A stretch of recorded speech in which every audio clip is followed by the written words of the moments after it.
Hello friends, welcome to Joy Classroom. Today classல நம்ம வந்து TET exams ஓட preparationல 8th standard தமிழ் நம்ம பார்த்துட்டு இருக்கோம். அதுல வந்து இன்னைக்கு first lessonல இருக்கிற எழுத்துக்களின் பிறப்பு பத்தி நம்ம இன்னைக்கு பார்க்கலாம். சரியா? சோ இதுல வந்து first நம்ம எடுத்துக்க போறது எழுத்துக்களின் இடப்பிறப்பு தான் நம்ம பார்க்க போறோம். சோ இந்த இடப்பிறப்பு பாத்தீங்கன்னா ஒரு 5 பாயிண்ட்ஸ் கொடுத்திருக்காங்க. உயிரெழுத்துக்கள்னா ஆல இருந்து ஔ வரை இருக்கிற எழுத்துக்கள் வந்து 12ம் எதை இடமா கொண்டு பிறக்கிறதுன்னா கழுத்தை இடமாக கொண்டு பிறக்கின்றன. உயிரெழுத்துக்கள் 12ம் கழுத்தை இடமாக கொண்டு பிறக்கின்றன. வல்லின மெய் எழுத்துக்கள் 6ம் மார்பை இடமாக கொண்டு பிறக்கின்றன. அதாவது கசட தபர படிப்பீங்க இல்லையா, அதுல வர மெய் எழுத்துக்கள் இக்கு, இச்சு, இட்டு, இத்து, இப்பு, இர் இந்த லெட்டர்ஸ் எல்லாமே வந்து மார்பை இடமாக கொண்டு பிறக்கின்றன.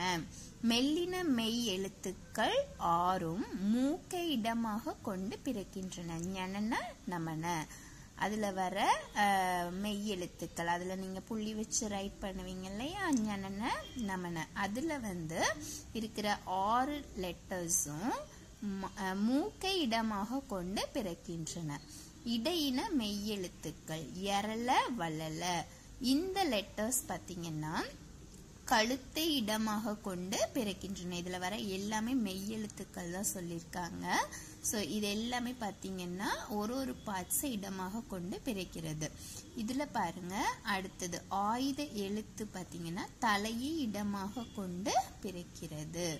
சோ கழுத்து எதெல்லாம் இடமா கொண்டு பிறக்குது அப்படின்னா உயிரெழுத்துக்கள், தென் இடையின மெய் எழுத்துக்கள். இந்த ரெண்டும் பாத்தீங்கன்னா கழுத்தை இடமாக கொண்டு பிறக்கிறது.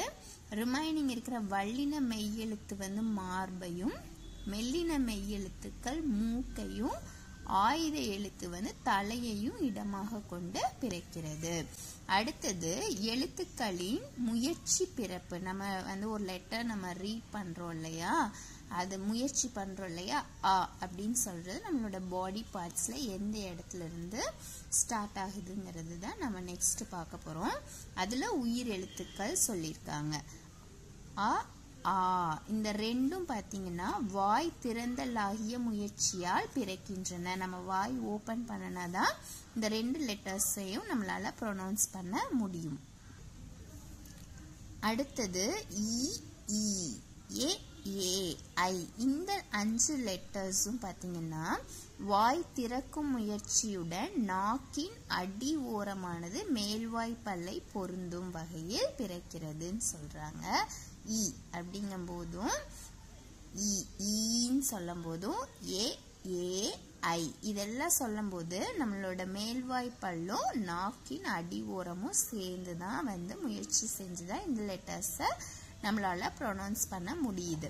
அடுத்தது உ ஊ ஓ ஓ ஔ இதெல்லாம் சொல்லும் போது உங்களோட வாய் திறக்கும் முயற்சியுடன் இதழ்களை குவிப்பதால் பிறக்கின்றன. இதழ்கள் மீன்ஸ் உதடுகளை குவிக்கும் போதுதான் இந்த லெட்டர்ஸை நம்மளால ப்ரொனவுன்ஸ் பண்ண முடியும். அடுத்தது மெய் எழுத்துக்கள். மெய் எழுத்துக்கள் நம்மளுக்கு தெரியும் மொத்தம் எத்தனை எழுத்துக்கள் இருக்கிறது, 18 எழுத்து இருக்கு. சோ அந்த 18 எழுத்துல எந்தெந்த எழுத்தெல்லாம் எந்தெந்த இதுல இருந்து பிறக்கின்றனங்கிறத நம்ம பார்க்கலாம். சோ இக் இங் இந்த 2 லெட்டர்ஸும் ஆகிய இரு மெய்களும் நாவின் முதற் பகுதி அன்னத்தின் அடிப்பகுதியை பொருத்துவதால் பிறக்கின்றன. அடுத்தது பாருங்க, இச் இஞ்ச் ஆகிய இரு மெய்களும் நாவின் இடைப்பகுதி நடு அன்னத்தின் இடைப்பகுதியை பொருந்துவதால் பிறக்கின்றன. அடுத்தது இட் இன் ஆகிய இரு மெய்களும் நாவின் நுனி அன்னத்தில் நுனியை பொருத்துவதால் பிறக்கின்றன சொல்லியிருக்காங்க. அடுத்தது இத் இந்த ஆகிய இரு மெய்களும் மேல்வாய் பல்லின் அடியை நாக்கின் நுனி பொருந்துவதால் பிறக்கின்றன. அடுத்தது இப் இம் இந்த ரெண்டும் நம்ம சொல்லும் போது நம்மளோட உதடும், அதாவது மேல் உதடும் கீழ் உதடும் பொருந்துவதால் பிறக்கிறது. இ அப்படிங்கும் போது நாக்கின் அடிப்பகுதி மேல்வாயின் அடிப்பகுதியை பொருந்துவதால் பிறக்கிறது.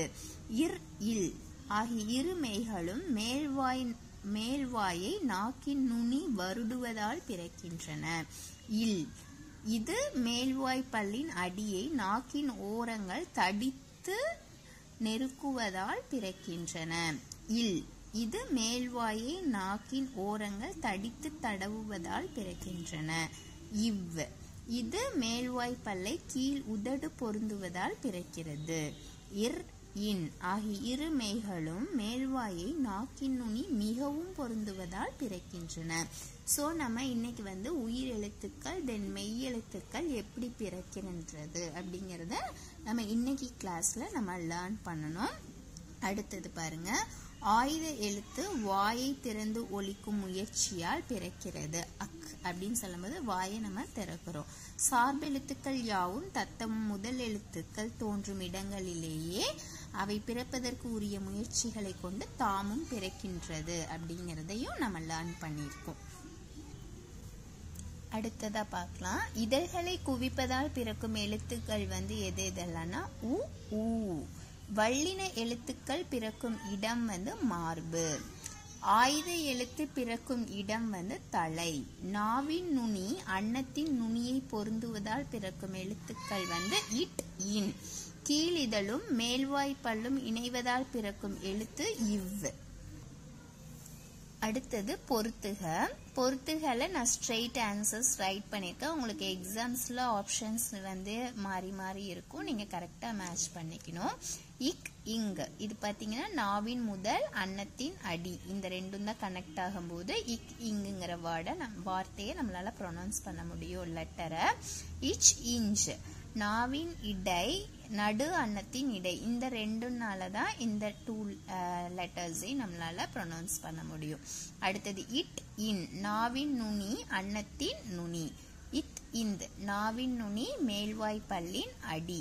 ஸோ இதுதான் வந்து மேட்ச்ல வந்து உங்களுக்கு இப்போ நம்ம ரீட் பண்ண அந்த 18 லெட்டர்ஸ்க்குமே எது வேணாலும் உங்களுக்கு பொறுத்துகளை கேட்கலாம். அடுத்தது பாருங்க, வினை மரபு. வினை மரபுன்னா ஒரு வேர்டோட நம்ம வந்து செய்கின்ற ஒரு செயல், அதுதான் நம்ம வந்து என்னன்னு சொல்லுவோம்னா வினை மரபுன்னு சொல்லுவோம். அதை நம்ம எப்படி வந்து யூஸ் பண்ணுவோங்கிறது தான் கொடுத்துருக்காங்க. சோறு அப்படிங்கும்போது நம்ம எப்படி அதை சொல்லுவோம், சோறு உண்டான் அப்படின்னு சொல்லுவோம். நம்ம இப்போ பேச்சு வழக்கு சொல்ல சாப்பிட்டான்னு சொல்றோம் இல்லையா, அந்த மாதிரி சோறு உண் அதுதான் வந்து வினை மரபு. தண்ணீர் அப்படின்னா குடித்தான் குடி. பூ வந்து கொய்தான் சொல்லணும், அப்போ பூ கொய்.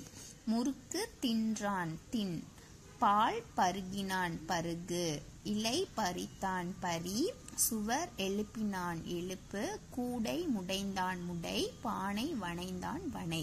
ஸோ இதெல்லாம் தான் வந்து என்ன அப்படின்னா வினை மரபு. தொகை மரபு அப்படின்னா நிறைய இருக்கிற ஒரு இது கூட்டம், அதாவது நிறைய பேர் இருக்கிற இடத்த தான், நிறைய கவுண்டிங்ல இருக்கிறத தான் நம்ம வந்து எப்படி சொல்லுவோங்கிறது தான் தொகை மரபுன்னு சொல்லுவாங்க. ஸோ மக்கள் வந்து நிறைய பேர் ஒன்னா சேர்ந்துருந்தாங்கன்னா அதை மக்கள் கூட்டம் அப்படின்னு சொல்லலாம். ஆ மீன்ஸ் பசு. அந்த பசு வந்து நிறைய இருந்ததுன்னா அதை வந்து ஆ நிறைன்னு சொல்லணும். ஆடுகள் ஆடுகள் வந்து நிறைய இருந்துச்சுன்னா ஆட்டு மந்தை அப்படின்னு சொல்லணும். ஸோ இதெல்லாம் வந்து தொகை மரபு. அடுத்ததா இந்த லெசன்ல இயல் 1ல இருக்கிற கலைச்சொல் அறிவோம் அதை நம்ம லேர்ன் பண்ணலாம். ஒரு வேர்ட் கொடுத்துருவாங்க, அதோட டிரான்ஸ்லேஷன் நம்ம எழுதணும். ஒன்று இங்கிலீஷில் கொடுத்து தமிழில் கேட்பாங்க, இல்லை தமிழில் கொடுத்து இங்கிலீஷில் கேட்பாங்க. ஒலி பிறப்பியல் இதை எப்படி சொல்லணும்னா ஆர்டிகலேட்ரி ஃபோனிட்டிக்ஸ் அப்படின்னு நம்ம சொல்லணும். மெய்யொலி அப்படின்னா கான்சனன்ட் அப்படின்னு சொல்லுவோம். மூக்கொலி அப்படின்னா நேசல் கான்சனன்ட் சவுண்ட் அப்படின்னு சொல்லணும். கல்வெட்டு அப்படின்னா எபிகிராஃப். உயிரொலி அப்படின்னா வவல். அகராதி இயல் அப்படின்னா லெக்சிகோகிராஃபி. ஒலியன் அப்படின்னா ஃபோனேம். சித்திர எழுத்துன்னா பிக்டோகிராஃப். இதுதான் வந்து இதோட கலைச்சொல். கலைச்சொல் மீன்ஸ் டிரான்ஸ்லேஷன். இதோட டிரான்ஸ்லேஷன், இந்த வேர்ட்ஸோட டிரான்ஸ்லேஷன். ஓகேம்மா. ஸோ இதோட நம்மளுக்கு 8th ஸ்டாண்டர்ட்ல இருக்கிற ஃபர்ஸ்ட் சாப்டர் லெசன் 1ஓட 1 மார்க்ஸ் ஓவராலாக நம்ம கம்ப்ளீட் பண்ணிட்டோம்.